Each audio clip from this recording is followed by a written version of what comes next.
Voter তালিকা স্বচ্ছ করার জন্য জাতীয় পর্যায়ে একটি বড় ধরনের প্রক্রিয়া শুরু করল ভারতের নির্বাচন কমিশন। ভোটার আইডি কার্ডকে আধারের সাথে সংযুক্ত করার বিষয়ে একটি চুক্তিতে পৌঁছেছে নির্বাচন কমিশন।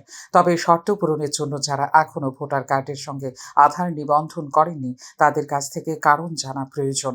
এখনো পর্যন্ত ৬৬ কোটি ভোটারের আধার নম্বর, এপিক নম্বর অর্থাৎ নির্বাচকদের ছবি সহ পরিচয়পত্র নম্বরের সাথে সংযুক্ত করেছে নির্বাচন কমিশন।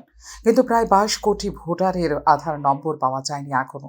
এর ফলে আধারের ভিত্তিতে ভোটার তালিকা থেকে নকল বাদ দেওয়ার প্রক্রিয়াও শুরু হয়নি এতদিন। এবার ভোটার তালিকা থেকে নকল বাদ দিতে ভোটারদের কাছে পৌঁছানোর প্রক্রিয়া শুরু করেছে ভারতের নির্বাচন কমিশন। এতে বুথ স্তরের অফিসার বা বিএলওদের সক্রিয় করার সিদ্ধান্ত নেওয়া হয়েছে, যারা ভোটারদের বাড়িতে গিয়ে যোগাযোগ করবেন তাদের সাথে। এ সময় জানা যাবে যে যদি এপিক নম্বরটি আধারের সাথে লিঙ্ক করা হয়ে থাকে তাহলে কেন তা নিশ্চিত করা হয়নি। যদি এটি লিঙ্ক করা না থাকে তাহলে এর কারণও জানতে চাইবে বিএলও।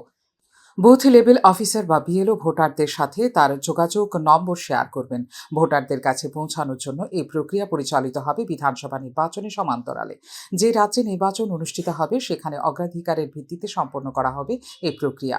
এই বছরের শেষের দিকে বিহারে অনুষ্ঠিতব্য নির্বাচনে ভোটারদের সাথে যোগাযোগ করবেন বিএলওরা। আগামী বছর পশ্চিমবঙ্গ, তামিলনাড়ু এবং কেরলের ভোটারদের সাথে যোগাযোগ করবে বিএলওরা। ২০১৪ এবং ২০১৮ সালের নির্বাচনে অন্ধ্রপ্রদেশ এবং তেলেঙ্গানায় লক্ষ লক্ষ নকল ভোটারের নাম প্রকাশিত হয়েছিল। তেলেঙ্গানায় ২০ লক্ষেরও বেশি নকল নাম ছিল ভোটার লিস্টে।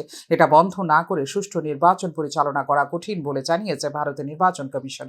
আগামী ২০ মাসে বিহারের ৭.৮০ কোটি ভোটার, বাংলার ৭.৫৭ কোটি ভোটার, আসামের ২.৪৫ কোটি ভোটার, কেরলের ২.৭৭ কোটি ভোটার এবং তামিলনাড়ুর ৬.২৩ কোটি ভোটারের বাড়িতে পৌঁছবেন বিএলওরা।